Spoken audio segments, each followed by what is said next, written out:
Good day everyone! I'm HAZEL CLAVERIA. I'm here to discuss about the graphs. So what is a graph? A graph is a graphical representation of data using bars for bar graphs, line for line graphs, circle for pie graphs, and picture for pictographs. Each type of graph has a specific function and purpose. So it means that we have different types of graphs. So you will use it depends on how you will use it or where you will use it. You should know first what is your purpose of doing it. You should know what it's all about so that your data and your the graphs that you will use will be suited so that your comparison will be easily understood of the readers. So now, let's have the first type of graphs, which is bar graph. So, a bar graph uses vertical and horizontal bars that compares amounts and quantities. So, bar graph represents data visually using bars of different lengths and heights depends on the data that you have. It allows the readers to compare different values and draw a conclusion easily and quickly. So now, let's discuss about strategies in reading a bar graph. So first, read the title, caption, and source note. So the title tells us what information is being displayed. Here, we will know what it is all about, what is the topic is being discussed or what is being compared. The source note is also the acknowledgement of where it came from to show the credibility and to avoid plagiarism. So it's important to have a source note so that you will know where it came from and what is the origin of this. So now number 2, determine the purpose of the graph. So you need to determine the purpose of the graph. So because it will be nonsense if there is no purpose your bar graph. So the purpose of it, you should know it where it will be used or what it's all about, if it is about population or sales income. You should also know what it wanted to show or compare so that you know the purpose of your bar graphs. So number 3, look at the dates mentioned if there are any. The dates just wanted to show if it is updated or not. It also wanted to depict that if it changes as the time pass by in the data that are compared in a bar graphs. So number 4, identify what is being compared is in an amount or quantity. So let's first differentiate what is quantity and amount. So amount is a not cannot be measured, while quantity is a measurable. So it's important to identify what is being compared because that is the variables that will be used to show the comparison in the data of a bar graph. So you should know what is being used. So number 5, if the data changes over time, determine the time span and the amount of change. You should analyze the time span that it took to change. So you should know how long does it take to change the amount that we have. For example, the population of the Philippines every year. So example, in 2010 there are 20 million and in the next year there are 40 million. So it can be seen from the graphs that the population of the Philippines doubled every year. So you should know how much or how many or the amount of the changes over time so that you can analyze it and draw conclusion over it. Number 6, if products, services, and other items are being compared, look carefully at their names. You should look carefully at their names so that you will not identify them wrong. So when you identify them wrong, you can change the data that you have, so it will not be accurate already, so the interpretation will be wrong and your understanding will be wrong also. So you should identify their names carefully so that you will not interchange the data and you will understand the bar graphs and avoid confusion. So now let's move on in different strategies in preparing a bar graph. So now let's proceed to the number one. So number one, limit the number of bars to create confusion and complicate the data. So as I have said, just limit your bars because 2 bars may lead to confusion of the readers. Just first, you just need to identify what is the important data that it should be put in your bar graph so that the important details will not be missed, and you will place it in the bar graph so that it will easily compared by the readers that will read your bar graph. So don't make it too few also or less because it can or it might miss some information. So you need to study well the data that you have in preparing a bar graph so that you will not miss anything and you will put the important details only to avoid confusion, because as I've said, too many bars can lead to confusion. So limit your bars. Number 2, show the comparisons clearly.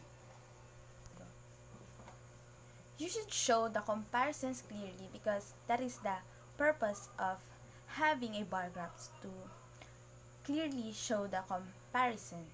So it should be seen from the bar graph what are the changes happens over the time or in the product, if it has become higher or lower, or anything more in growing population or income sales. It should be seen that the comparison clearly. Number 3, keep the bars width consistent.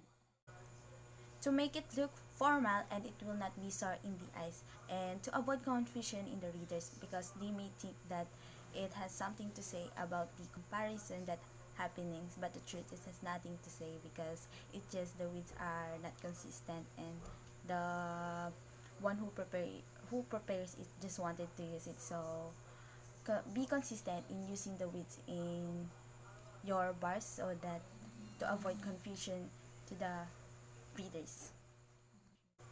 Number 4, it is ideal to use spaces between bars. However, if comparisons are too close or too many, spaces between bars may be deleted. There should be spaces between the bars so that it is not hard to be differentiate, so that you will not think they are one. You will identify that they are different from each other when you compare them, because when there is no space, you may think there is only one bar. So to avoid confusion to the readers, if the bars are too close to each other, you may delete the bars that between them so that it will not be hard to identify it, and the bars will have a space to each other, and it will be easily and quickly to understand and compare them to each other.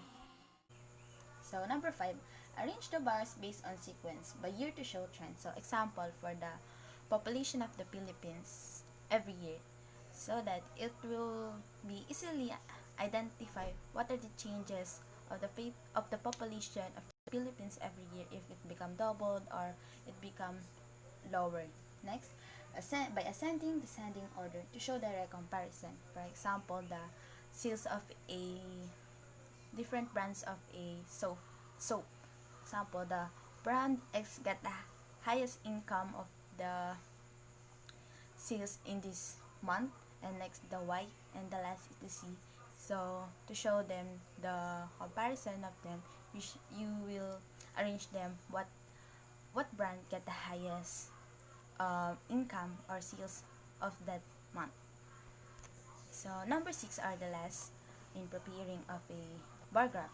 Use legends as much as possible. So it's important to use a legend in preparing a bar graph, especially if there are too many variables that you are using. So the legend will help the readers to guide them in reading your bar graph so that they will not be confused and they will not interpret it wrong. So put a legend so that there is a guide for the readers so that they will easily understand your bar graphs. So here's our first example of a bar graphs. So the title of our first example is Afghanistan Population 1960 to 2005. So as you can see, there is a source note. So it came from US Census Bureau. In the vertical line, you can see that this is the population of the population of the Afghanistan based on millions, and in horizontal, this is the year where it changes, if there are changes. So in 1960, there are 10 million population in Afghanistan. After 5 years, in 1965, it became higher, 11.1 million. In 1970, 12.5 million. In 1975, 14 million. 1980, 15.9 million. In 1985, 15.8 million. As you can see, the population of Afghanistan here become little lower than the previous, that it become higher. So in 1990, 17.7 million. 1995, 21.9 million. 2000, 26.5 million. And in 2005, 30.4 million. So every year, the population of Afghanistan become higher, except in this year wherein it become lower, but just a little bit. But so if you will interpret and draw some conclusion, it is better if you will put some studies so it will become more stronger. So you need to study it. So our first example is arranged by the year, the changes every year of the population of Afghanistan. So now let's move on to our second example. So now let's have the second example. It's entitled First Quarter Sales by Salesperson from January 2013 to March 2013. In vertical lines, here is their sales, and in this horizontal lines is the salesperson. So Jerry got the highest sales, wherein it is near in the $13,000, and Harry got the second highest sales. It is in approximately $10,500. James got the $8,000. Rita got $6,000. Jenny has the same sales with Rita. Cherry got $5,300, while Mary got the lowest sales. It is approximately $3,000. So its arrangement is based on ascending and descending to show the direct comparison, wherein it shows that Jerry got the highest sales from January 2013 to March 2013, while Mary got the lowest sales in that months. So that's our second. So that's all about my reports, the graphs, and especially the bar graphs. Thank you for listening.